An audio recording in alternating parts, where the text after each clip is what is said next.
باللہ من الشیطان الرجیم بسم اللہ الرحمن الرحیم یا ربی لک الحمد کما ینبغی لجلال وجهک وعظیم سلطانک اللہ اکبر کبیرا والحمد للہ کثیرا وسبحان اللہ بکرۃ واصیلا اللهم صل علی محمد وعلى آل محمد كما صلیت علی ابراہیم وعلى آل ابراہیم انک حمید مجید اللهم بارک علی محمد وعلى آل محمد كما بارکت علی ابراہیم وعلى آل ابراہیم انک حمید مجید رب اشرح لی صدری ویسر لی امری واحلل عقدۃ من لسانی یفقہوا قولی۔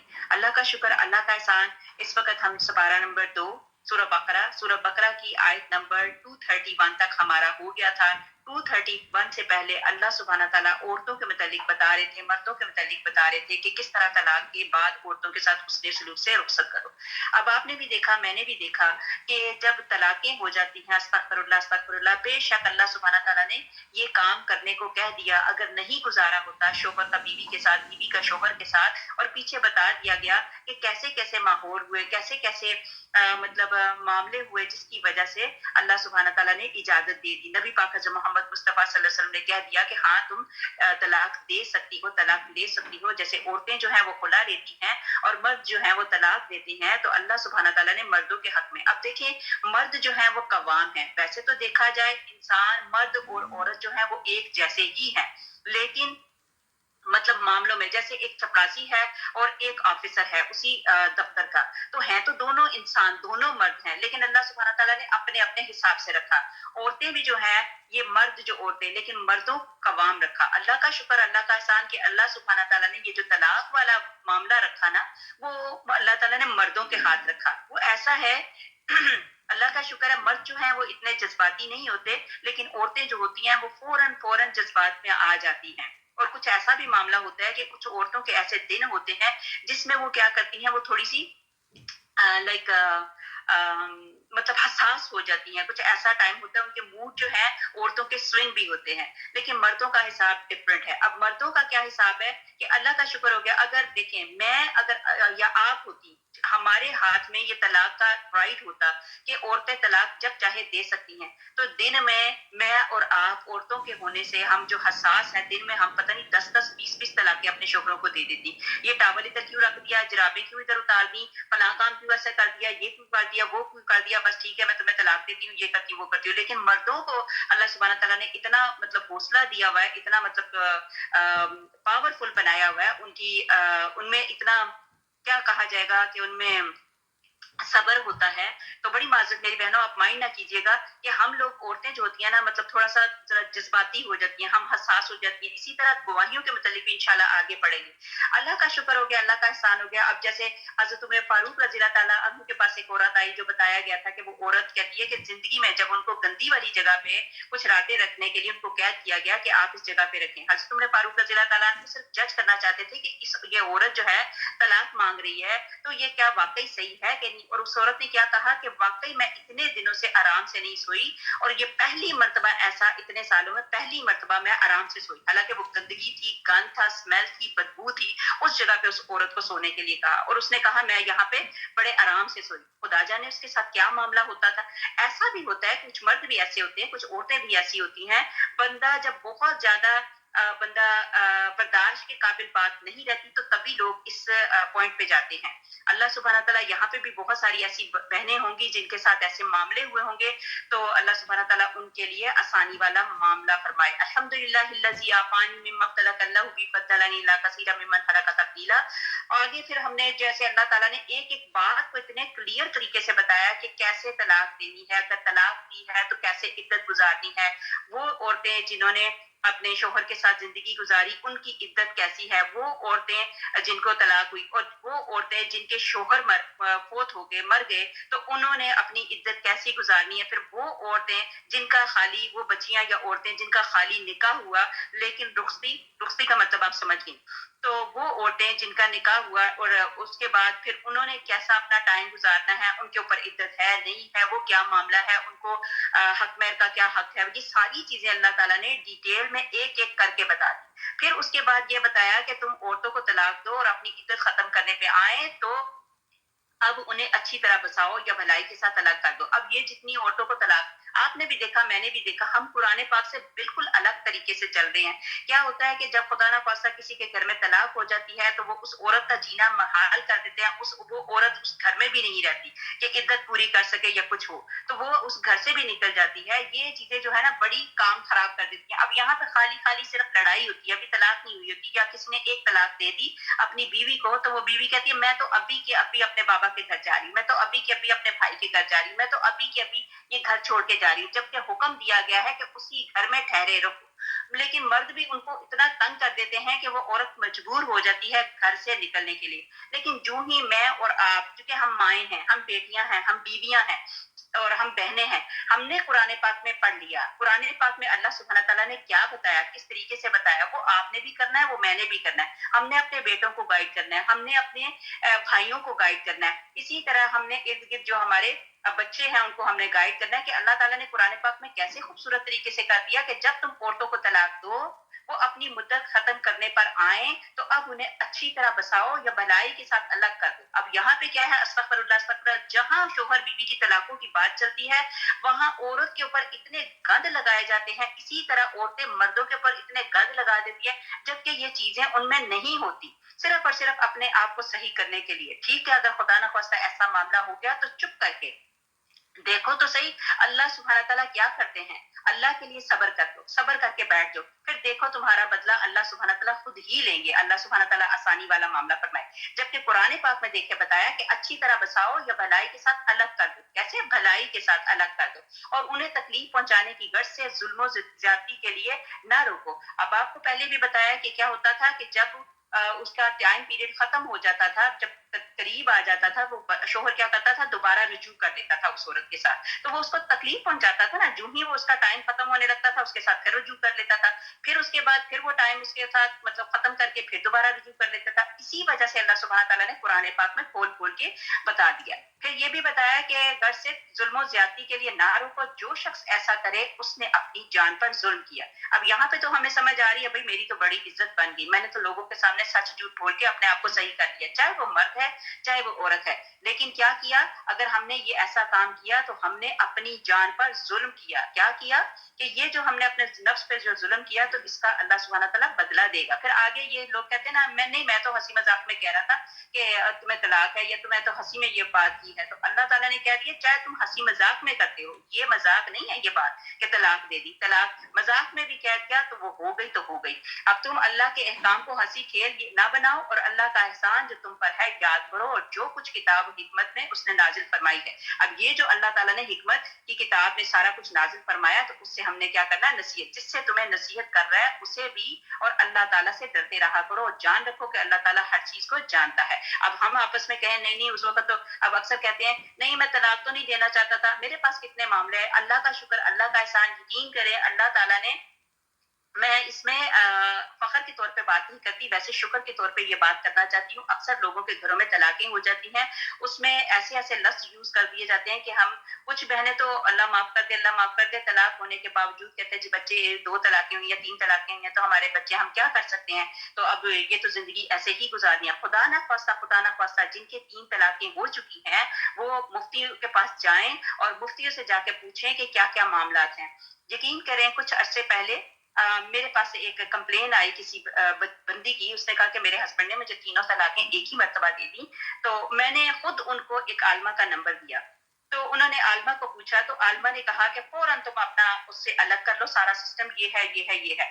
پھر میرے دل میں خدا نے خیال ڈالا، یہ نہیں کہ میں بہت کوئی زیادہ عالم فاضل ہوں، کچھ بہت زیادہ مجھے نالج ہے، ایسے ہی میرے دل میں اللہ تعالیٰ نے خیال ڈالا میں اس سے پوچھوں تو صحیح تم نے کیا لفظ بولے.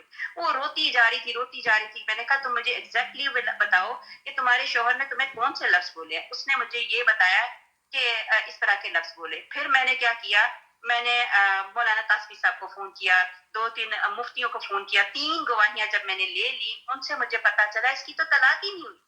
تو پھر میں نے ان کو فون کر کے ان دونوں کو ہسبینڈ وائف کو گھر بلایا، ساتھ ان کے بچی تھی ان کو گھر بلایا. اللہ کا شکر ہو گیا، اللہ کا احسان ہو گیا. پھر ان کو بتایا کہ نیکسٹ ٹائم ایسے الفاظ نہ یوز کرنا. انہوں نے مستقبل کی بات کی تھی کہ اگر تم ایسے کرتی ہو تو ایسے کرتی ہو تو ایسا ہوا تو تمہیں طلاق ہے طلاق ہے طلاق ہے اس طرح کر. تو یہ چیزوں کا بھی ہمیں غصے میں بھی دیکھیں مردوں کو بھی غصے آ جاتے ہیں, اپنے غصوں پہ کنٹرول کریں. پھر غصے میں پھر وہ روتے ہیں, پریشان ہوتے ہیں کہ نہیں جی میرا مطلب نہیں تھا, میرا دل کا تو مطلب ہی نہیں تھا, میں تو چاہتا ہی نہیں تھا کہ میری بیوی کو طلاق ہو, میں نے تو غصے میں آ کے طلاق دی.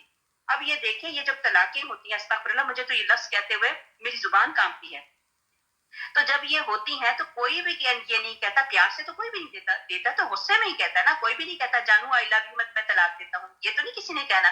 ظاہری بات ہے غصہ آئے گا تو غصے کی وجہ سے ہی طلاقیں ہوں گی. تو یہ چیزیں جو ہے نا اپنی زبانوں پہ ہمیں کنٹرول کرنا ہے, اپنے بیٹوں کو, اپنے بھائیوں کو, اور اپنے جتنے ہمارے ارد گرد بچے ہیں ان کو یہ وصیت نصیحت بتانی ہے. قرآن پاک میں ہر چیز اللہ تعالیٰ نے کھول کے بتا دی. پھر اس کے بعد اللہ تعالیٰ نے کیا آیت میں کہا, آیت نمبر 232 ہمارے پاس آئی, جس میں یہ بتایا گیا اور جب تم اپنی عورتوں کو طلاق دو وہ اپنی عدت پوری کر لے تو انہیں ان کے خامدوں سے نکاح کرنے سے نہ روکو جبکہ وہ آپس میں دستور کے مطابق رضامند ہوں. اب یہاں پہ جو ہمارے وہ ہوتے ہیں نا ولی, باپ آ گیا ولی, ہمارا بھائی ولی آ گیا, جو ہمارے رشتہ دار جو مرد حضرات ہوتے ہیں ان کو بھی پھر انا بڑی آتی ہے. ہم کیا کرتے ہیں, اپنی باتیں جا کے اپنے گھر والوں سے کرتے ہیں کچھ اس طرح کے. اس کے بعد ہمارے ولی, ہمارے والد, ہمارے بھائی جو ہوتے ہیں وہ ہمارے بزرگ جو ہوتے ہیں تو وہ کہتے ہیں کہ نہیں اب صلح کی تو کوئی گنجائش ہی نہیں ہے, کچھ اس طرح کا, یہ تو معاملہ دوبارہ ہو ہی نہیں سکتا, ایسا تو کوئی معاملہ ہے ہی نہیں. اب یہاں پہ واپس میں بتایا کہ دستور کے مطابق رضامند ہو, یہ نصیحت انہیں کی جاتی ہے جنہیں تم میں سے اللہ تعالیٰ پر اور قیامت کے دن پر یقین اور ایمان ہو. اس میں تمہاری بہترین ستھرائی اور پاکیزگی ہے, اللہ تعالیٰ جانتا ہے اور تم نہیں جانتے. یہاں پہ چنانچہ ابن جریر اور ترمذی میں اس آیت کی تفسیر کی یہ حدیث وارد کی ہے کہ عورت, یہاں پہ جو بتایا گیا عورت ولی کی اجازت کے بغیر نکاح نہیں کر سکتی. اب یہاں جو ہمیں بتایا گیا, ہم جو عورتیں ہیں ہم کمزور ہیں, ٹھیک ہے, ہمارے پاس ہمارے ولی ہوتے ہیں, ولیوں کی اجازت لی جاتی ہے. جیسے کہتے ہیں نا میرا وکیل, میرا بھائی بن گیا, یہ بن گیا, یہ ولی بن گئے, تو عورت ولی کی اجازت کے بغیر نکاح نہیں کر سکتی. اس آیت میں عورتوں کے ولی وارثوں کی ممانعت ہو رہی ہے کہ جب کسی عورت کو طلاق ہو جائے اور وہ عدت بھی گزر جائے پھر میاں بیوی رضامندی سے نکاح کرنا چاہیں تو وہ انہیں نہ روکیں. اس آیت میں دلیل ہے اس امر کی کہ عورت خود اپنا نکاح نہیں کر سکتی اور نکاح بغیر ولی کے نہیں ہو سکتا. یہاں پہ یہی بتایا گیا کہ جو نکاح ہے وہ ولی کے بغیر نہیں ہو سکتا. چنانچہ یہاں پہ یہ بھی بتایا ترمذی میں اس آیت کی تفسیر میں یہ حدیث وارد کی ہے کہ عورت کا نکاح نہیں کر سکتی اور عورت خود اپنا نکاح آپ نہیں کر سکتی اور نکاح بغیر ولی کے نہیں ہو سکتا. اور یہی آیت کی تفسیر میں یہ حدیث وارد کی ہے کہ عورت کا نکاح نہیں کر سکتی, نہ عورت اپنا نکاح کر سکتی ہے. وہ عورتیں زناکار ہیں جو اپنا نکاح آپ کر لیں. الحمدللہ. پھر آگے بتایا گیا آیت نمبر, اس کی اور بھی بہت لمبی ڈیٹیل ہے, وقت کم ہونے کی وجہ سے تھوڑی سی لے کے چلتے ہیں. الحمدللہ. 233 مائیں اپنی اولادوں کو 2 سال کامل دودھ پلائیں. اللہ اکبر کبیرہ. اللہ سبحانہ تعالیٰ کتنے رحیم کتنے کریم ہے کہ اللہ سبحانہ تعالیٰ نے ساری باتیں بتائیں کہ یہ شادی ہے, یہ نکاح ہے, یہ طلاق ہے, یہ خلا ہے, یہ ایلا ہے, یہ ساری چیزیں سارا کچھ بتانے کے بعد اس کے بعد اللہ تعالیٰ نے بچوں کو بھی پیچھے نہیں رکھا. اللہ تعالیٰ نے بچوں کے متعلق بھی بتا دیا کہ ظاہری بات ہے شادی ہوئی, شادی کے بعد خدا نخواستہ طلاق ہو گئی یا نہیں بھی طلاق ہوئی تو مائیں جو اپنے بچوں کو دودھ پلاتی ہیں ان کے متعلق بھی اللہ سبحانہ تعالیٰ نے بتا دیا کہ کیا کرنا ہے. مائیں اپنی اولادوں کو 2 سال کامل دودھ پلائیں. 2 سال کا یہاں پہ بتا دیا گیا. اللہ تعالیٰ نے ٹائم پیریڈ بھی بتا دیا. قرآن پاک میں یہ اللہ تعالیٰ کے لفظ ہیں کہ اللہ سبحانہ تعالیٰ نے کہا کہ مائیں اپنی اولادوں کو 2 سال کامل دودھ پلائے جن کا ارادہ دودھ پلانے کی مدت بالکل پوری کرنے کا ہو. جن کے بچے ہیں ان کے ذمے ان کا روٹی کپڑا ہے اور مطابق دستور ہو. کیا ہے کہ ہر شخص اتنی ہی تکلیف دیا جاتا ہے جتنی اس کی طاقت ہو. اب یہاں پہ اللہ تعالیٰ نے یہ بھی بات بتائی کہ دودھ, یہ روٹی نان کا جو ہے وہ سارے کا سارا بچوں کا جو ہے وہ ماں باپ پہ آتا ہے. تو یہ دودھ پلائی, یہ جو بچوں کو دودھ پلانا ہے 2 سال کا پلانا ہے. پھر ساتھ ہی بتا دیا گیا کہ اللہ سبحانہ تعالیٰ کسی بندے بشر پہ اتنی تکلیف نہیں ڈالتا جتنا وہ سہ نہ سکے.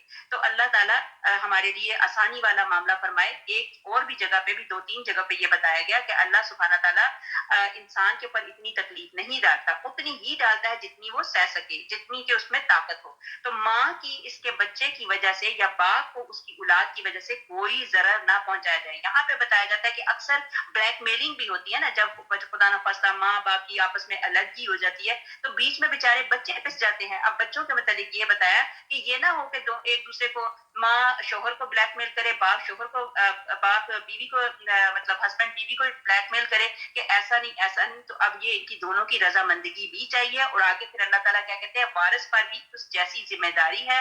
بس اگر دونوں ماں باپ یعنی اپنی رضامندی اور باہمی مشورے سے دودھ چھڑانا چاہیں تو دونوں پر کچھ گناہ نہیں.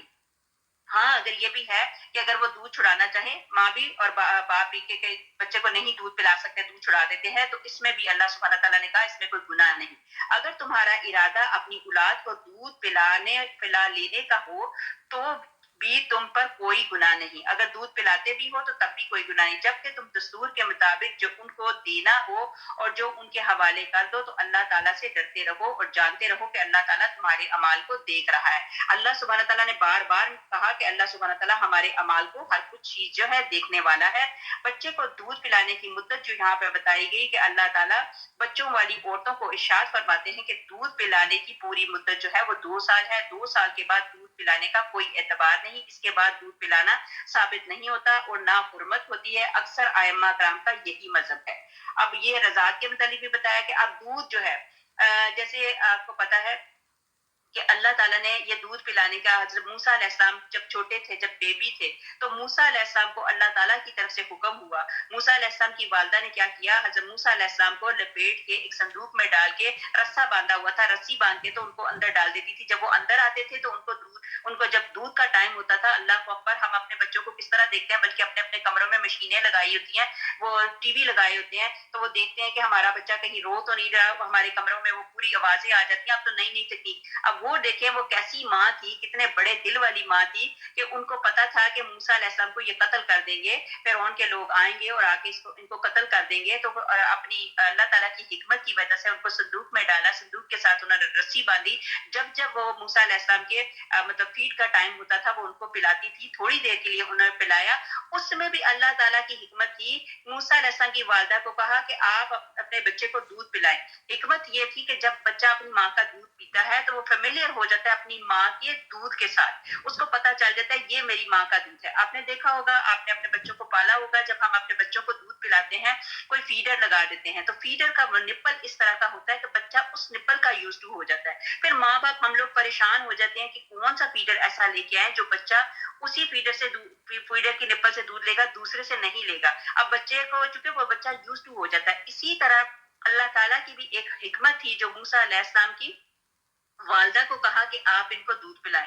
پھر جیسے موسیٰ علیہ السلام کیا اپنے دشمنوں کے گھر پہنچ گئے اللہ کی حکمت کی وجہ سے. اللہ چاہتے تو اللہ تعالیٰ کچھ بھی کر سکتے تھے، موسیٰ علیہ السلام کو دودھ پلانے کے بغیر ہی پہلے ہی پہنچا دیتے، لیکن اللہ کی حکمت تھی. اور موسیٰ علیہ السلام کو کیا کیا کہ دوسری دائیوں کا دودھ پلانے کی کوشش کی، لیکن موسیٰ علیہ السلام نے ان کے مطلب اس دودھ کو چھونے کا مطلب انہوں نے مطلب نہیں چھوا، چونکہ وہ فیملیئر ہی نہیں تھے، تو وہ ان کو اپنی ماں کا ہی تھا. تو پھر اللہ سبحانہ تعالیٰ کی یہ حکمت تھی، موسیٰ علیہ السلام کو اپنی ماں کا دودھ پہلے چھونے کی مطلب بتایا گیا. تو الحمدللہ یہی بتایا گیا یہاں پہ کہ دودھ پلانے کے متعلق بھی جو دوسری بات بتائی گئی کہ اگر ماں باپ میں لڑائی ہو جاتی ہے، اگر ماں باپ نہیں مطلب آپس میں اکٹھے رہتے، تو یہاں پہ بتایا گیا کہ وہی عورت اگر اپنے بچے کو دودھ پلانا چاہے تو اگر وہ چاہے تو وہ اجرت بھی لے سکتی ہے، لیکن اگر دونوں کی رضامندی ہے تو وہ اجرت کے بغیر بھی دودھ پلا سکتی ہے. اس میں کافی لمبی تفصیل ہے، آگے چلتے ہیں انشاءاللہ تعالی. آیت نمبر 234، تم میں سے جو لوگ فوت ہو جائیں اور بیویاں چھوڑ جائیں وہ عورتیں اپنے تئیں 4 مہینے اور 10 دن عدت میں رکھیں. جب مدت ختم کریں پھر جو اچھائی اپنے لیے وہ کرے اس میں تم پر کوئی گناہ نہیں، اللہ تعالیٰ تمہارے ہر عمل سے خبردار ہے.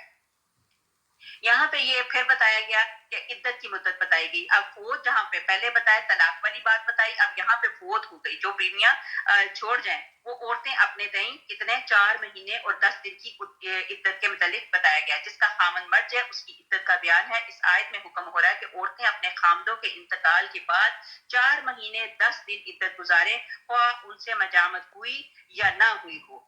اور اس کے بعد حضرت صبیہ اسلمیہ رضی اللہ تعالیٰ عنہ کے خامن کا جب انتقال ہوا اس وقت آپ حمل سے تھی. اب یہ بھی بات بتائی گئی اگر کوئی عورت حمل میں ہے، پریگنینسی میں ہے، اب پریگنینسی میں اس درمیان میں اگر اس کے شوہر کا انتقال ہو گیا تو اب اس کی مدت کا کیا بنے گا. بات تو یہ ہو گئی نا کہ جن کا شوہر مر گیا، یہاں پہ جیسے قرآن پاک میں بتا دیا گیا کہ اس کی عدت مدت جو ہے وہ 4 مہینے 10 دن ہے.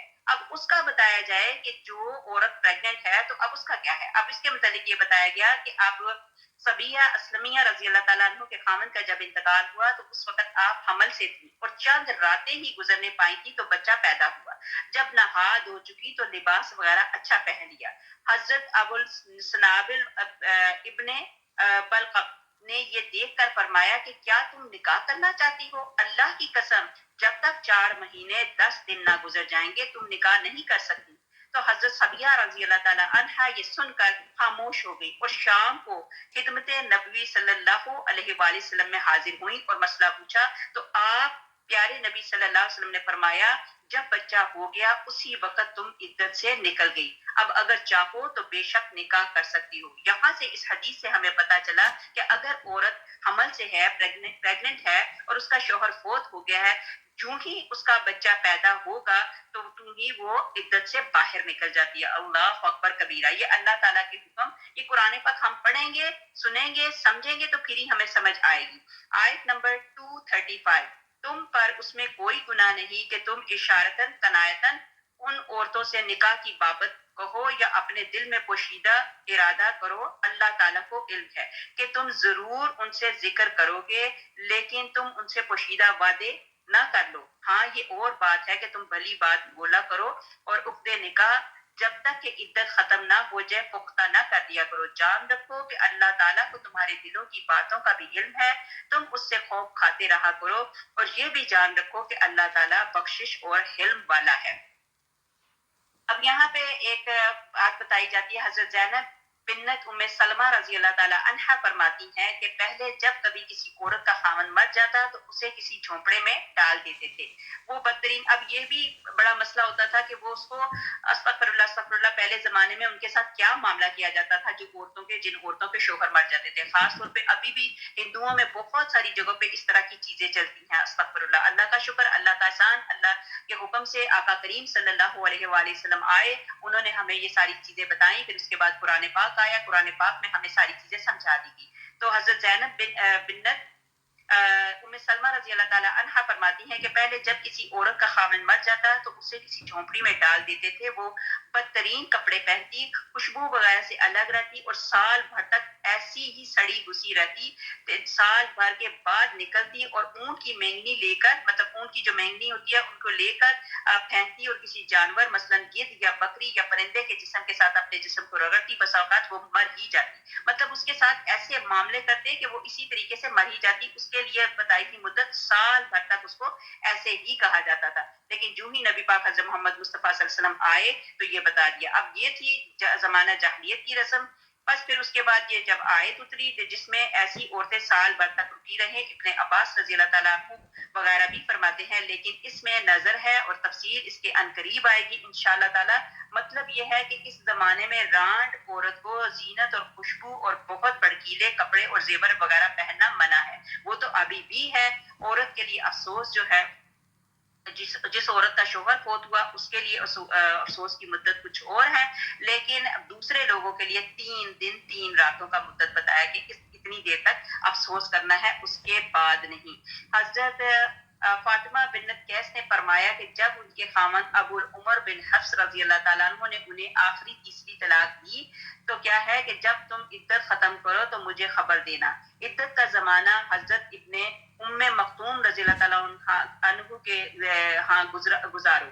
جب حضرت فاطمہ رضی اللہ تعالیٰ عنہا نے، یہ حضرت فاطمہ دوسری ہیں، جب حضرت فاطمہ رضی اللہ تعالیٰ عنہا نے عدت ختم ہونے کے بعد حضور پاک صلی اللہ علیہ وآلہ وسلم کو اطلاع دی تو آپ نے حضرت اسامہ بن زید رضی اللہ تعالیٰ عنہ سے جن کا نکاح مانگا تھا نکاح کرا دیا. پھر یہ وعدے کو یہ جو وعدے جو ہوتے ہیں جب بندہ فوت ہوتا ہے تو اسی درمیان میں وعدے نہیں کرنے چاہیے جب تک کہ وہ ختم نہیں ہو جاتا معاملہ. اس کے بعد وعدے آپ کر سکتے ہیں.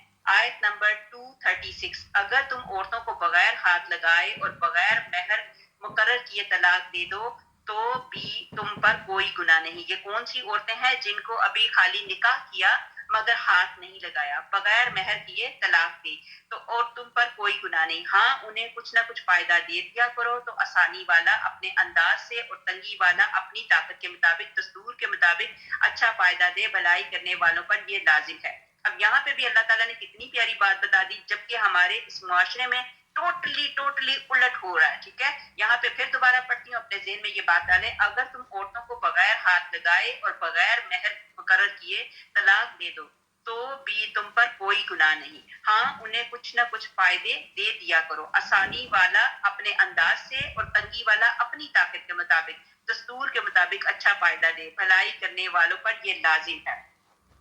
اب یہاں پہ وہ چیز بتائی جاتی ہے، دخول سے قبل طلاق اور مہر کے مسائل یہ کافی لمبے ہیں۔ یہاں پہ یہ بھی بتایا گیا کہ اے ایمان والو، تم جب ایمان والی عورت سے نکاح کرو پھر انہیں ہاتھ لگانے سے پہلے ہی طلاق دے دو تو تم پر تمہاری طرف سے کوئی عدت نہیں، جو عدت وہ گزارے تم انہیں کچھ مال و اسباب دے دو اور اچھے کردار سے چھوڑ دو۔ اب بتائیں بھلا، اب یہ معاملے ہوتے ہیں کہ اچھے کردار سے کسی کو چھوڑا جائے؟ ظاہری بات ہے جب طلاقیں ہوتی ہیں تو پھر کیا ہوتا ہے، ایک دوسرے کے اوپر گند اچھالے جاتے ہیں، جو کہ منع کیا گیا، قرآن پاک میں اس چیز سے منع کیا گیا۔ آگے ہمارے پاس آ گئی آیت نمبر 237، اگر تم عورتوں کو اس سے پہلے طلاق دے دو کہ تم نے انہیں ہاتھ لگایا ہو اور تم نے ان کا مہر بھی مقرر کر دیا ہو تو مقررہ مہر کا آدھا مہر دے دو۔ اب یہاں پہ دوسری آیت میں الگ سے بتا دیا کہ اگر ایسا کیا ہے تو کیا کرو، مہر کا آدھا مہر دے دو۔ یہ اور بات ہے کہ وہ خود معاف کر دیں یا وہ شخص معاف کر دے جس کے ہاتھ میں نکاح کی گرہ ہے، تمہارا معاف کر دینا تقویٰ سے بہت زیادہ نزدیک ہے۔ آپس کی فضیلت اور بزرگی کو فراموش نہ کرو، یقیناً اللہ تعالیٰ تمہارے اعمال کو دیکھ رہا ہے۔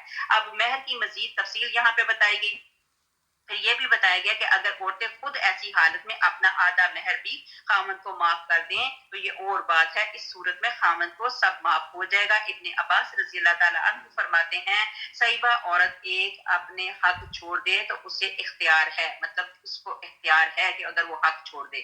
آیت نمبر 238، نمازوں کی حفاظت کرو، بالخصوص درمیان والی نماز کی، اور اللہ تعالیٰ کے لیے با ادب کھڑے رہا کرو۔ یہاں پہ جو ہماری درمیان والی نماز ہے اس کے متعلق خاص طور پہ بات کی گئی۔ ویسے تو پانچوں وقت کی نمازیں، فجر، ظہر، عصر، مغرب، عشاء، پانچوں وقت کی نمازیں جو ہیں فرض ہیں، لیکن یہاں پہ ایک خاص بات بتائی گئی کہ نمازوں کی حفاظت کرو، بالخصوص خاص طور پہ درمیان والی نماز کی، اور اللہ تعالیٰ کے لیے با ادب کھڑے رہا کرو۔ اگر تمہیں خوف ہو تو پیدل ہی صحیح یا سوار ہی صحیح، ہاں جب امن ہو جائے تو اللہ تعالیٰ کا ذکر کرو کہ اس نے تمہیں وہ تعلیم دی جو تم نہیں جانتے تھے۔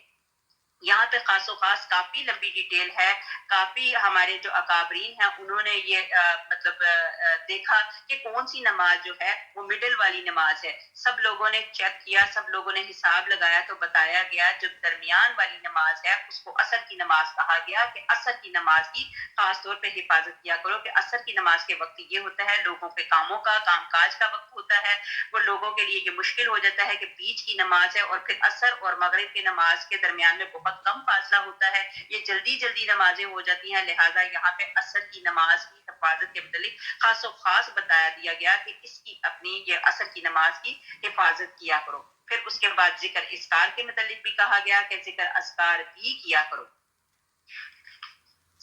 اور صحیح حدیث میں ہے کہ عصر کی نماز کا صلاۃ الوسطیٰ ہونا ثابت ہے، بس لازم ہو گیا کہ ہم سب اقوال کو چھوڑ کر یہی عقیدہ رکھیں کہ صلاۃ الوسطیٰ سے مراد جو ہے وہ نماز عصر ہے، عصر کی نماز کی ہم نے حفاظت رکھنی ہے۔ پھر صلاۃ الخوف کے متعلق بتایا گیا، اس کی بھی کافی ڈیٹیل ہے۔ آگے ہم چلتے ہیں آیت نمبر 240، اس وقت ہم پڑھ رہے ہیں سپارہ نمبر 2 سورۃ بقرہ۔ سورۃ بقرہ یہ بھی سورۃ نمبر 2 ہے، سورۃ بقرہ کی آیت نمبر 240 ہے۔ جو لوگ تم میں سے فوت ہو جائے اور بیویاں چھوڑ جائیں وہ وصیت کر جائیں کہ ان کی بیویاں سال بھر تک فائدہ اٹھائیں، انہیں کوئی نہ نکالے، بس اگر وہ خود نکل جائیں تو تم پر اس میں کوئی گناہ نہیں، وہ اپنے لیے اچھائی سے کریں اور اللہ تعالیٰ غالب اور حکیم ہے۔ اللہ اکبر، اللہ اکبر، اللہ سبحانہ تعالیٰ کتنے رحیم کتنے کریم ہے۔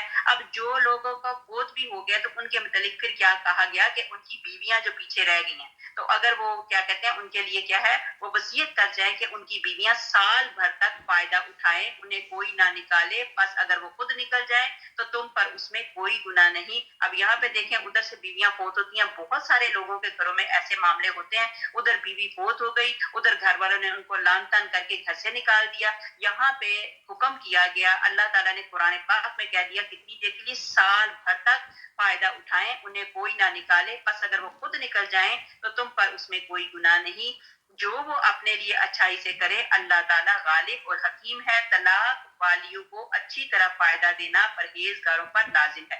اب اس آیت کو اتنی مرتبہ پڑھیں کہ سمجھ آ جائے گی کہ ہم کیا کر رہے ہیں، اس وقت ہم کس جگہ پہ کھڑے ہیں، کیا ہم ایسا کرتے ہیں، کیا ہمارے معاشرے میں ایسا ہو رہا ہے جیسے کہ قرآن پاک کہہ رہا ہے کہ ہم قرآن پاک کے حکم کے مطابق چلتے ہیں۔ یقین کریں جب یہ آیتیں پڑھتے ہیں تو دل کانپ اٹھتا ہے کہ ہم کہاں پہ کھڑے ہیں اور قرآن پاک کیا کہہ رہا ہے، اور واقعی اگر ہم قرآن پاک کے حکم کے مطابق چلے تو ہماری زندگیاں کتنی آسان ہو جائیں، ہم کسی کے اوپر گد اچھالیں گے نہیں۔ یہاں پہ آیت نمبر 241 پہ اللہ سبحانہ تعالیٰ کہتے ہیں طلاق والیوں کو اچھی طرح فائدہ دینا پرہیزگاروں پر لازم ہے۔ اللہ اکبر، اللہ تعالیٰ اسی طرح اپنی آیتیں تم پر ظاہر فرما رہا ہے تاکہ تم سمجھو۔ اللہ اکبر، بیوہ عورتوں کے متعلق یہ جو متعلقہ مسائل ہیں، حضرت ابن عباس رضی اللہ تعالیٰ عنہ فرماتے ہیں پہلے تو یہی حکم تھا کہ سال بھر تک نان نکا اس بیوہ عورت کو میت کے مال سے دیا جائے اور اسی کے مکان میں یہ رہے۔ پھر میراث کی آیت نے اسے منسوخ کر دیا اور خاوند کی اولاد ہونے کی صورت میں مال متروکہ کا 8واں حصہ،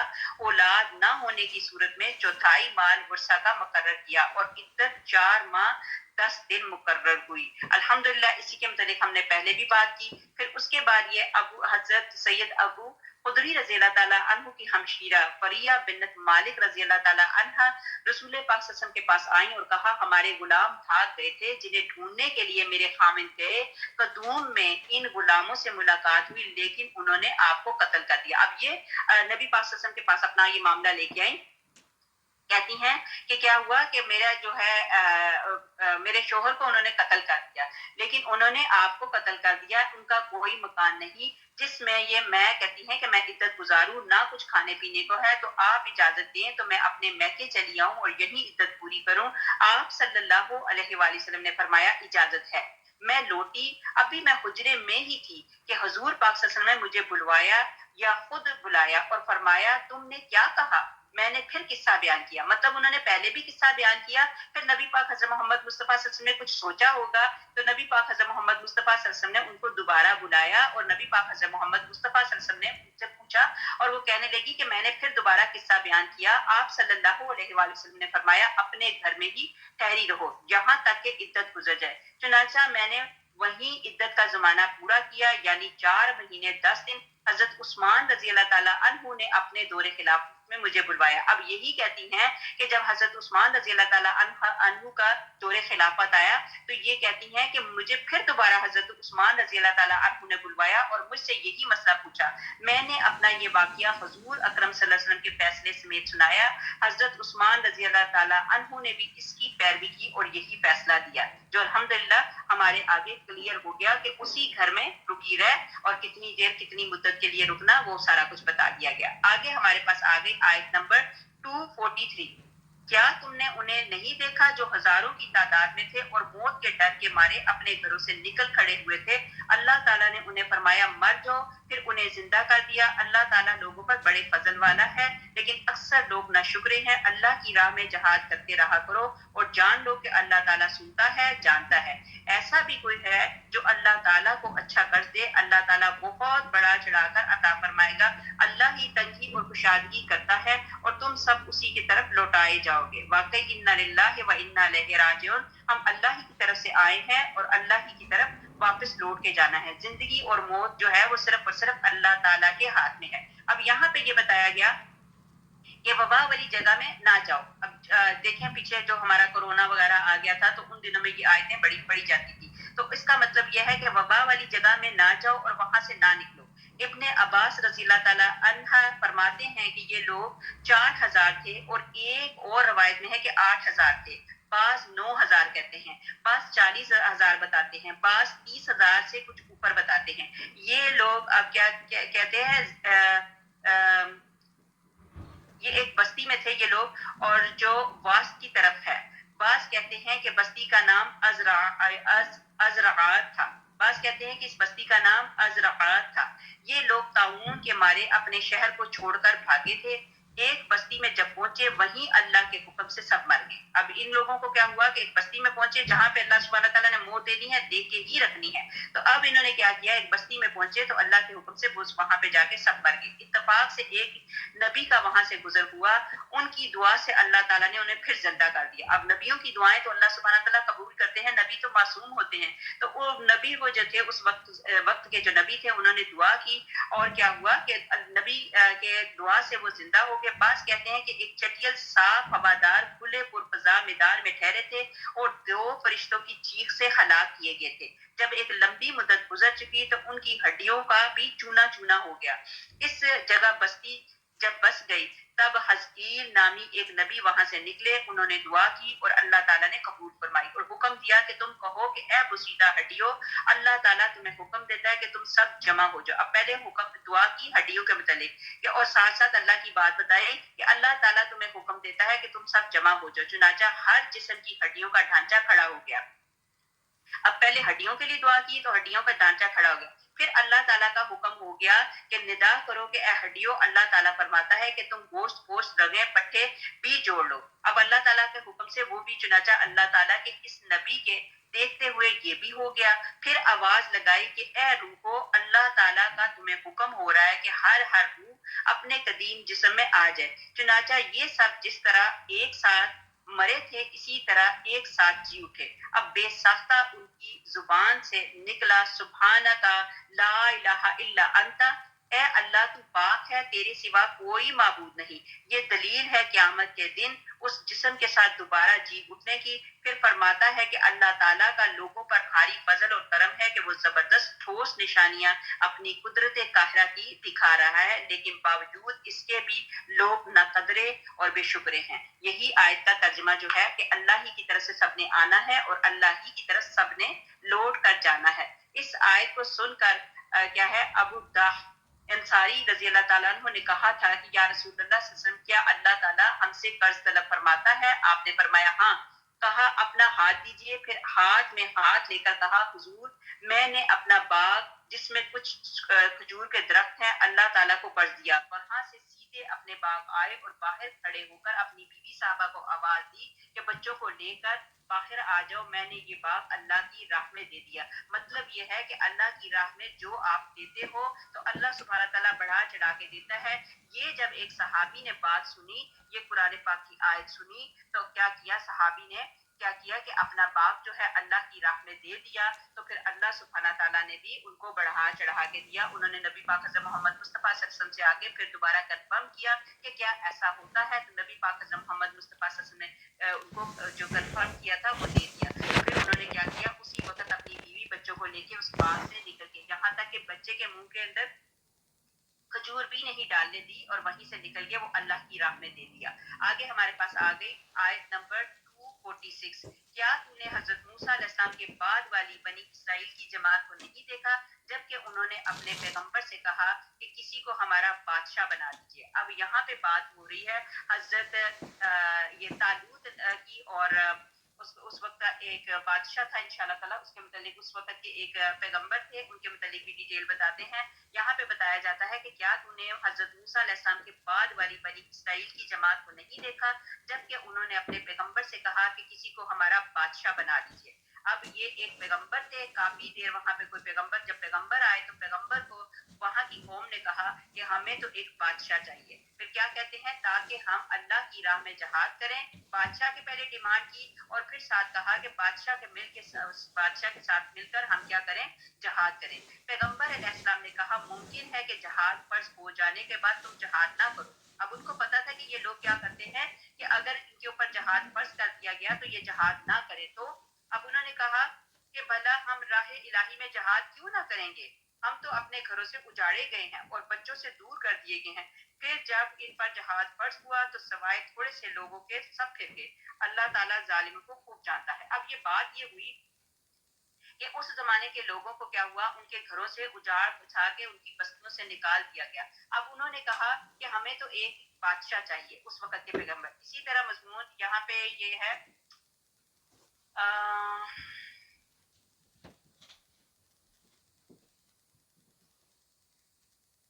یہاں پہ ہے کہ لاوی جن کی اولاد میں پیغمبری کی نسل چلی آ رہی تھی، وہ سارے کے سارے لڑائیوں میں مر کھپ گئے. اب یہ ہے کہ ان میں صرف ایک حاملہ عورت رہ گئی. اب وہ پیغمبری کی جہاں پہ نسل چل رہی تھی تو ان میں کیا ہوا کہ سارے کے سارے جو لوگ تھے وہ مر کھپ گئے. اب مر کھپے تو ان میں سے ایک عورت جو تھی وہ رہ گئی اور ان کے خامد بھی قتل ہو چکے تھے. اب بنی اسرائیل کی نظریں صرف اس عورت بھی تھی. ان کی خواہش تھی کہ اللہ اسے لڑکا دے اور وہ لڑکا جو ہے نبی بنے. خود ان بیوی صاحبہ کی دن رات کی یہی دعا تھی کہ جو اللہ تعالیٰ نے ان کی دعا قبول فرمائی اور اللہ سبحانہ تعالیٰ نے ان کو لڑکا دیا اور لڑکے کا نام انہوں نے شموئیل. اس کے اسپیلنگ جو یہ ہے شین میم واو حمزہ یا لام شموئیل. یا تو ان کا نام شموئیل تھا یا پھر ان کا نام شمعون تھا. شین میم عین واو نون شمعون. یا شموئیل تھا یا شمعون رکھا. تو اس کے لفظی معنی ہے کہ اللہ نے میری دعا قبول کر دی. نبوت کی عمر کو پہنچ کر انہیں بھی نبوت ملی. جب آپ نے نبوت کا اعلان کیا تو قوم نے درخواست کی کہ کسی کو آپ ہمارا بادشاہ مقرر کر دیجئے. اب یہ تو شموئیل تو آ گئے. اب انہوں نے کیا کی، ریکویسٹ کی کہ ہمارے پاس تو ایک بادشاہ ہونا چاہیے تاکہ ہم اس کی ماتحتی میں جہاد کریں. بادشاہ تو ظاہر ہی ہو گیا تھا لیکن پیغمبر نے اپنا کھٹکا بیان کیا کہ کہیں تم خود سے جی نہ چراؤ. قوم نے جواب دیا، حضرت ہمارے ملک ہم سے چھین لیے گئے ہیں، ہمارے بال بچے گرفتار کر دیے گئے ہیں اور پھر بھی کیا ہم ایسے بے حمیت ہیں کہ مرنے مارنے سے ڈرے. اب جہاد فرض کر دیا گیا اور حکم ہوا کہ اس بادشاہ کے ساتھ اٹھو. بس یہ سنتے ہی سن ہو گئے. اب یہاں پہ ان کو آ گیا جہاد کا کہ ٹھیک ہے آپ لوگ جہاد مانگتے ہو تو ٹھیک ہے جہاد کرو. اب یہ بات سنتے ہی وہ لوگ کیا ہوئے، سن ہو گئے اور سوائے چند لوگوں کے باقی سب نے منہ موڑ لیا. ان سے یہ کوئی نئی بات نہ تھی جس کا اللہ کو علم نہ ہو. پھر اگلی ہمارے پاس آ گئی آیت نمبر 147. انہیں ان کے نبی علیہ السلام نے فرمایا اللہ تعالیٰ نے طالوت کو تمہارا بادشاہ بنا دیا. کیونکہ اب انہوں نے ڈیمانڈ کی تھی شموئیل علیہ السلام سے کہ ہمیں ایک بادشاہ چاہیے تاکہ ہم جہاد کریں. اب جہاد کا حکم آ گیا تو اب اللہ تعالیٰ کے حکم سے کیا اللہ تعالیٰ نے ان کے نبی کو بتا دیا کہ اللہ تعالیٰ نے طالوت کو تمہارا بادشاہ بنا دیا ہے. تو کہنے لگے بھلا اس کی ہم پر حکومت کیسے ہو سکتی ہے. اب پہلے انہوں نے بادشاہ کی طلب کی، جب بادشاہ کو بنا دیا گیا، شموئیل علیہ السلام نے بادشاہ کو بنا دیا تو اب وہ ہیل حجت کرنے لگے کہ یہ کیسے ہو سکتا ہے، طالوت تو بڑے غریب ہیں. اب یہاں پہ اس سے تو بہت زیادہ حقدار بادشاہ کے ہم ہیں. اب ان کو بڑی تکلیف ہوئی کہ بادشاہ ہم میں سے کسی کو بنایا جائے، یہ طالوت کو بادشاہ کیوں بنایا جا رہا ہے. اس کو تو مالی کشادگی بھی نہیں دی گئی. نبی نے فرمایا سنو اللہ تعالیٰ نے اسی کو تم پر برگزیدہ کیا ہے اور اسے علمی اور جسمانی بزرگی بھی عطا فرمائی ہے. یہاں سے یہاں پہ ہمیں پتہ چلا کہ جو بادشاہ ہو وہ عالم بھی ہونا چاہیے، اس کو علم بھی ہونا چاہیے اور جسم بھی اس کا خوب مضبوط ہونا چاہیے.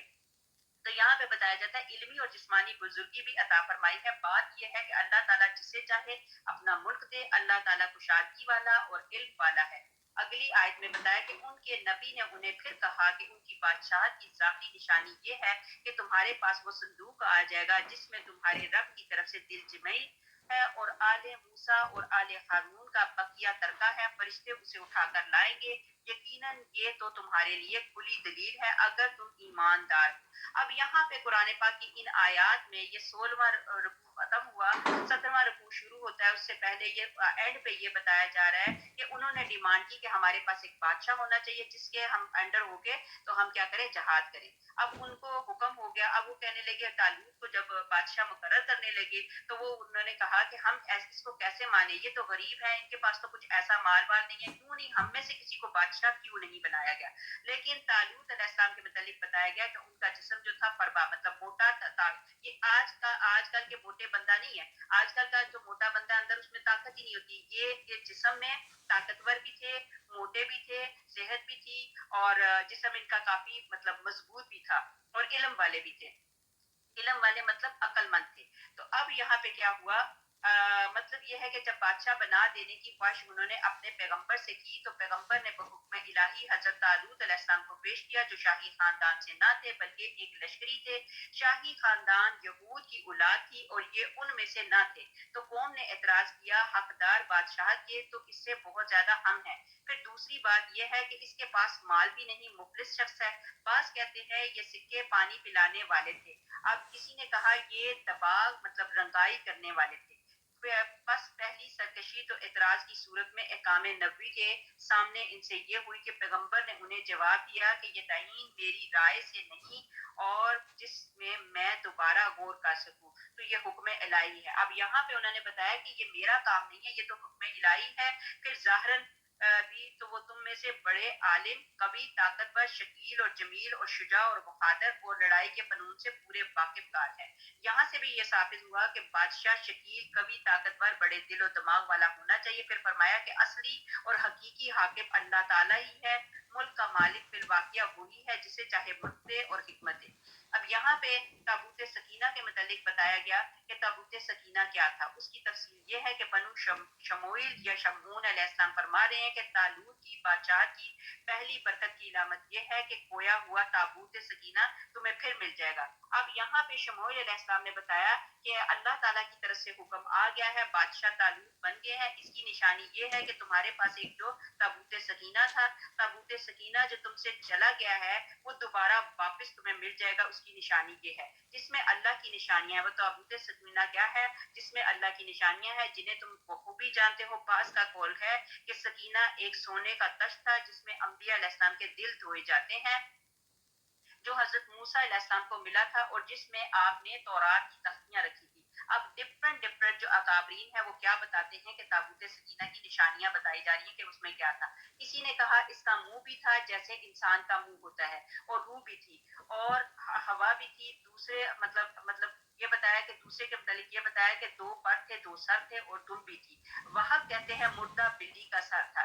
جب وہ تابوت میں بولتا تھا تو انہیں نصرت کا یقین ہو جاتا تھا اور لڑائی میں فتح ہو جاتی تھی. یہ قول بھی ہے کہ ایک روح تھی اللہ کی طرف سے. جب کبھی بنی اسرائیل میں کوئی اختلاف پڑتا یا کسی بات کی اطلاع نہ ہوتی تو وہ کہہ دیا کرتی تھی کہ حضرت موسیٰ علیہ السلام اور حضرت ہارون علیہ السلام کے ورثے کے باقی حصے مطلب مراد لکڑی اور تورات کی تختیاں اور اون اور کچھ ان کے کپڑے جوتے تھے. اب یہاں پہ ڈفرنٹ رائے بتائی جاتی ہے کہ تابوت سکینہ میں کیا تھا.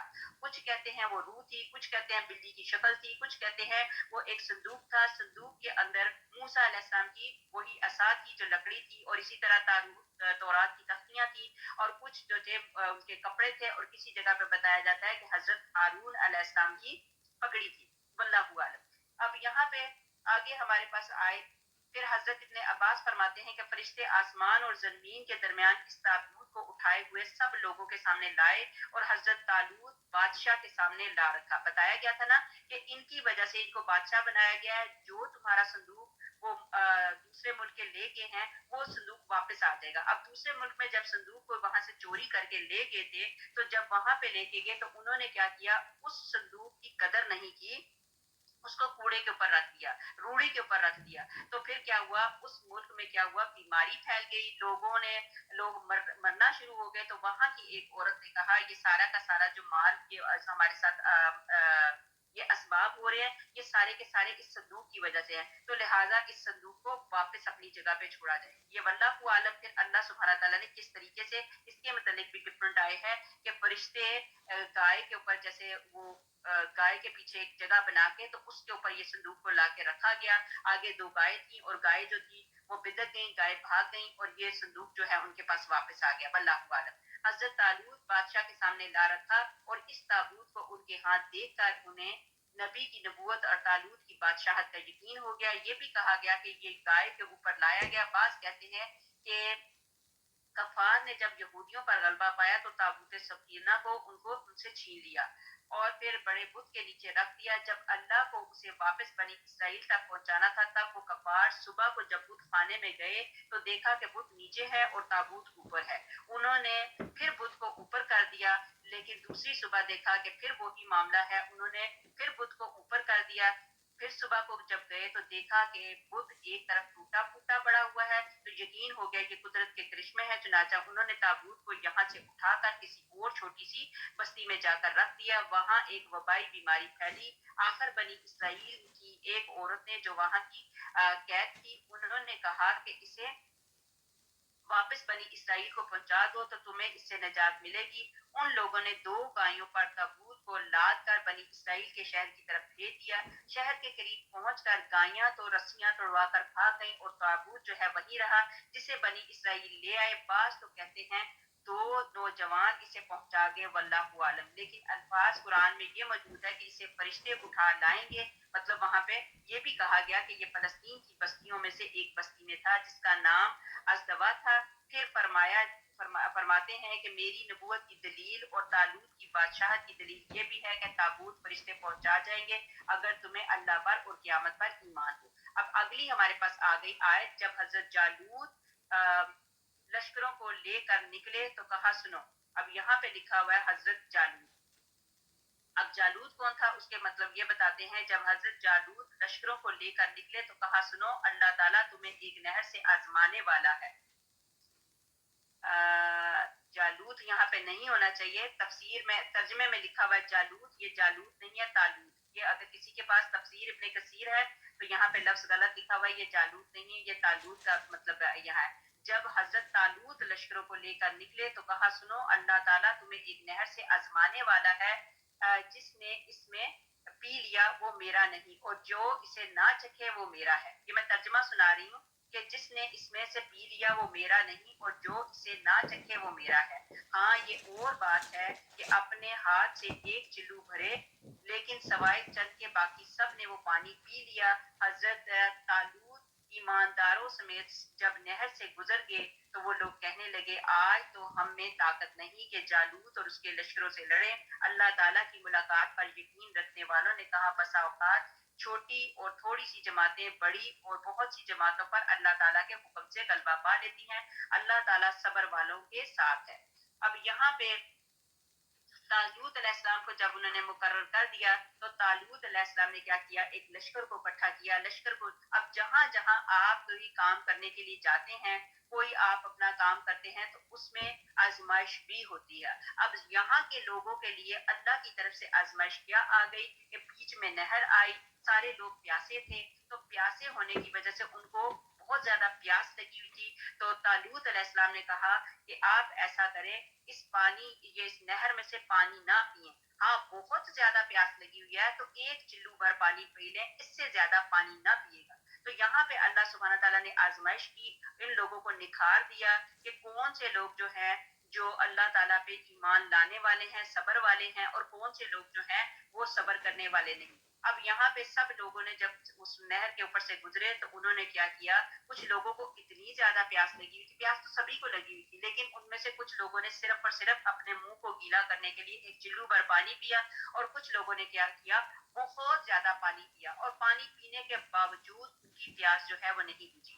آگے ہمارے پاس آیت آ گئی آیت نمبر 250. جب ان کا جالوت اور اس کے لشکر سے مقابلہ ہوا تو انہوں نے دعا مانگی کہ اے پروردگار ہمیں صبر دے ثابت قدمی دے اور قوم کفار پر ہماری مدد فرما. یہ بھی دعا قرآن پاک کی ہے. آپ اس کو انڈر لائن کر لیں اور ان دعاؤں کو حفظ کر لیں جو ہے قالوا ربنا افرغ علینا صبرا وثبت اقدامنا وانصرنا علی القوم الکافرین. یہ بہت پیاری دعا ہے. اللہ سبحانہ تعالیٰ یہ دعا ہم سب کے حق میں قبول و منظور فرمائے جس کا مطلب ہے اے میرے پروردگار ہمیں صبر دے اور ثابت قدمی دے اور قوم کفار پر ہماری مدد فرما.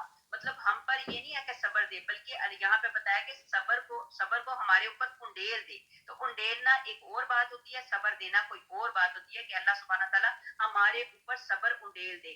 ایک ہوتا ہے چیز لینا ایک ہوتا ہے چیز دینا ایک ہوتا ہے انڈیل دینا. انڈیل دینا جیسے ایک بالٹی ہے ایک بکٹ ہے یا ایک برتن ہے تو برتن میں سے اندر سے نکالنا اور چیز ہوتی ہے لیکن اس کو کسی چیز کے اوپر انڈیل دینا وہ کوئی اور چیز ہوتی ہے. تو انڈیل میں آتا ہے بہت زیادہ صبر. تو اب یہ ہے کہ بہت زیادہ کامیابی عطا فرما. پھر آگے چنانچہ اللہ تعالیٰ کے حکم سے انہوں نے جالوتیوں کو ہرا دیا اور حضرت داؤد علیہ السلام کے ہاتھوں جالوت قتل ہوا اور اللہ تعالیٰ نے داؤد علیہ السلام کو مملکت اور حکمت اور جتنا کچھ چاہا علم بھی عطا فرمایا. اگر اللہ تعالیٰ بعض لوگوں کو بعض سے دفع کرتا تو زمین میں فساد پھیل جاتا لیکن اللہ تعالیٰ دنیا والوں پر بڑے فضل اور کرم کرنے والا ہے. یہ ہے اللہ تعالیٰ کی آیتیں جنہیں ہم حقانیت کے ساتھ بخیر تجھ پر پڑھتے ہیں بالیقین تو رسولوں میں سے ہے. اب یہاں آپ کو حضرت یہ طالوت علیہ السلام کی بات بتا رہے ہیں. طالوت علیہ السلام نے کیا کیا ایک لشکر کو اکٹھا کیا. لشکر کو اکٹھا کر کے ساتھ لے کے جا رہے تھے. راستے میں ایک نہر آئی. اللہ سبحانہ تعالیٰ نے ان کا ٹیسٹ دیا کہ جو اللہ والے ہوں گے, جو صبر والے ہوں گے, وہ زیادہ پانی نہیں پئیں گے, لیکن جو صبر نہیں کر سکیں گے وہ کیا کریں گے, یہاں سے زیادہ پانی پی لیں گے. اب طالوت کا یہ جو واقعہ ہے کہ جب ان لوگوں نے طالوت کی بادشاہت تسلیم کر لی اور انہیں لے جا کر جہاد کو لے چلے, تو حضرت صدی رحمۃ اللہ علیہ کے قول کے مطابق ان کی تعداد 80,000 تھی. راستے میں طالوت نے کہا اللہ تعالیٰ تمہیں ایک نہر کے ساتھ آزمانے والا ہے. حضرت ابن عباس رضی اللہ تعالیٰ عنہ کے قول کے مطابق یہ نہر اردن اور فلسطین کے درمیان تھی. اس نہر کا نام نہر شریعہ تھا. طالوت نے انہیں ہوشیار کر دیا کہ اس نہر کا پانی کوئی نہ پیے, اگر پی لے گا تو میرے ساتھ نہ چلے. ایک آدھ گھونٹ اگر کسی نے پی لیا تو کوئی حرج نہیں, لیکن جب وہاں پہنچے تو پیاس کی شدت تھی. نہر پر جھک پڑے اور خوب پیٹ بھر کر پانی پی لیا, مگر کچھ لوگ ایسے پختہ ایمان والے بھی تھے کہ جنہوں نے نہ پانی پیا مگر ایک چلو بھر. بقول حضرت عباس رضی اللہ تعالیٰ عنہ کے ایک چلو پینے والوں کی تو پیاس بھی بجھ گئی اور جہاد میں شامل بھی رہے, لیکن خوب پیٹ بھر کر پانی پینے والے کی نہ تو پیاس بجھی نہ وہ قابل جہاد رہے. صدی رحمت اللہ علیہ فرماتے ہیں کہ 80,000 میں سے 76,000 نے پانی پی لیا. صرف 4,000 آدمی حقیقی فرما بردار نکلے. حضرت برہ بن عازب رضی اللہ تعالیٰ عنہ فرماتے ہیں کہ اصحاب محمد اکثر فرمایا کرتے تھے کہ بدر کی لڑائی والے دن ہماری تعداد اتنی ہی تھی جتنی تعداد حضرت طالوت بادشاہ کے اس فرما بردار لشکر کی تھی جو آگ کے ساتھ نہر سے پار ہوئے. پھر حضرت داؤد علیہ السلام کے ہاتھوں جالوت کی موت کیسے ہوئی؟ یہ ایسے ہوئی کہ جس وقت مسلمانوں کی اس مختصر جماعت نے کفار کے پیچیدہ لشکر دیکھے تو جناب باری میں گڑ گڑا کے دعائیں کرنی شروع کی. اب یہاں پہ دعا بھی بہت ضروری ہے. بے شک انہوں نے اسباب بھی کیے لیکن ساتھ ساتھ دعا بھی کی کہ اے ہمارے پروردگار ہمیں صبر و ثبات کا پہاڑ بنا دے اور لڑائی کے وقت ہمارے قدم جما دے, منہ موڑنے اور بھاگنے سے ہمیں بچا لے اور ان دشمنوں پر ہمیں غالب کر. چنانچہ ان کی یہ عاجزانہ اور مخلصانہ دعا قبول ہوتی ہے, اللہ کی مدد نازل ہوتی ہے اور یہ مٹھی بھر جماعت اس ٹڈی دل لشکر کو تہس نہس کر دیتی ہے اور حضرت داؤد علیہ السلام کے ہاتھوں مخالفین کا سرتاج جو جالوت مارا جاتا ہے. اسرائیلی روایتوں میں بھی یہ مروی ہے کہ حضرت طالوت علیہ السلام نے ان سے وعدہ کیا تھا کہ اگر تم جالوت کو قتل کرو گے. اب کیا ہوا, طالوت علیہ السلام نے اپنے لوگوں کو, اپنے لشکر کو کہا کہ اگر تم جالوت کو قتل کرو گے تو میں اپنی بیٹی تمہارے نکاح میں دے دوں گا اور اپنا مال بھی آدھو آدھ تمہیں دے دوں گا اور حکومت بھی برابر کا شریک کر لوں گا. چنانچہ حضرت داؤد علیہ السلام نے پتھر کو فلاخن میں رکھ کر جالوت پر چلایا. یہ ایک قسم کی جیسے گلیل ہوتی ہے, گلیل نہیں لیکن گلیل ٹائپ کی ایک چیز تھی. پچھلے مرتبہ بھی ہم نے کہا تھا کہ یہ ایک ایسا رسی سی ایک وہ ہوتی ہے, اس کے اندر جیسے ایک بال سا ہوتا ہے, تو اس کو بال کو گھما کے ان کے نشانہ بہت اچھا تھا حضرت داؤد علیہ السلام کا. حضرت داؤد علیہ السلام کو اتنے بڑے نہیں تھے لیکن حضرت داؤد علیہ السلام نے وہ کیا کر کے وہی چلایا, وہ جو ان کا تھا اس کو کچھ نام بھی کہتے ہیں, گھاٹیا یا کچھ اس طرح کی چیزیں ہیں, فلاخن میں رکھ کر جالوت پر چلایا اور اسی سے وہ مارا گیا. حضرت طالوت علیہ السلام نے اپنا وعدہ پورا کیا. بالآخر سلطنت کے مستقل سلطان آپ ہی ہو گئے اور پروردگار نے کیا کیا کہ پروردگار عالم کی طرف سے بھی نبوت جیسی زبردست نعمت عطا ہوئی. کہ حضرت داؤد علیہ السلام کو اللہ سبحانہ تعالیٰ نے کیا کہتے ہیں ایسی نعمت عطا فرمائی. اور حضرت شموئیل علیہ السلام کے بعد یہ پیغمبر بھی بنے اور بادشاہ بھی. حکمت سے مراد نبوت ہے اور بہت سے مخصوص علم بھی ہیں جو اللہ تعالیٰ نے چاہے انہیں مطلب نبی کو سکھائے. پھر ارشاد فرمایا کہ اگر اللہ تعالیٰ یوں لوگوں کی بستی نہ بدلتا جس طرح بنی اسرائیل کو طالوت علیہ السلام جیسے مدبر بادشاہ اور داؤد علیہ السلام جیسے دلیر سپہ سالار عطا فرما کر بدلی تو لوگ ہلاک ہو جاتے. جیسے پھر اسی طرح یہاں یوں اگر ایک دوسرے کو تقیہ نہ ہوتا تو عبادت خانے اور مسجدیں جن میں اللہ تعالیٰ کا نام بکثرت ذکر کیا جاتا ہے توڑ دی جاتی. رسول اللہ صلی اللہ علیہ وسلم فرماتے ہیں ایک نیک وقت ایماندار کی وجہ سے اس کے آس پاس کے 100 گرانوں سے اللہ تعالیٰ بلاؤں کو دور کر دیتا ہے. پھر راوی حدیث حضرت عبداللہ بن عمر رضی اللہ تعالیٰ عنہ اسی کی تلاوت کرتے ہیں جو ابھی ہم نے پڑھا. اور ایک اور بڑی خوبصورت چیز ہے, یہ میں آپ کو حدیث ضرور بتاؤں گی کہ بڑی خوبصورت حدیث ہے, اپنے گھروں میں بھی چیک کریں. کہ اب یہ میں بتاتی ہوں, ابن مردویہ کی ایک حدیث میں ہے کہ قیامت تک ہر زمانے میں 7 شخص تم میں سے ضرور ایسے رہیں گے جن کی وجہ سے تمہاری مدد کی جائے گی اور تم پر بارشیں برسائی جائیں گی اور تمہیں روزیاں دی جائیں گی۔ ابن مردویہ کی دوسری حدیث میں ہے کہ میری امت میں 30 ابدال ہوں گے جن کی وجہ سے تمہیں روزیاں دی جائیں گی، تم پر بارشیں برسائی جائیں گی اور تمہاری مدد کی جائے گی۔ اس حدیث کے راوی حضرت قتادہ رحمۃ اللہ علیہ فرماتے ہیں کہ میرا خیال ہے کہ حضرت حسن رحمۃ اللہ علیہ بھی انہی ابدال میں سے تھے، واللہ عالم۔ یہ مجھے یہ بڑی پسند آئی، وہ آپ لوگوں کے ساتھ شیئر کی۔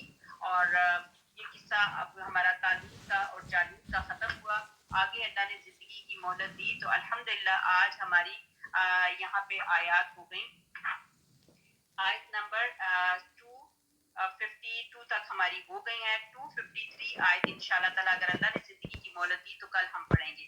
ہماری کل انشاءاللہ تعالیٰ تلک الرسول تیسرا سپارہ شروع ہوگا، سورہ بقرہ سورت نمبر 2 ہے اور آیت نمبر 253 کل ہم پڑھیں گے۔ 252 تک الحمدللہ ہماری ہو گئی۔ سبحان ربک رب العزت عما یصفون وسلام علی المرسلین والحمدللہ رب العالمین، آمین۔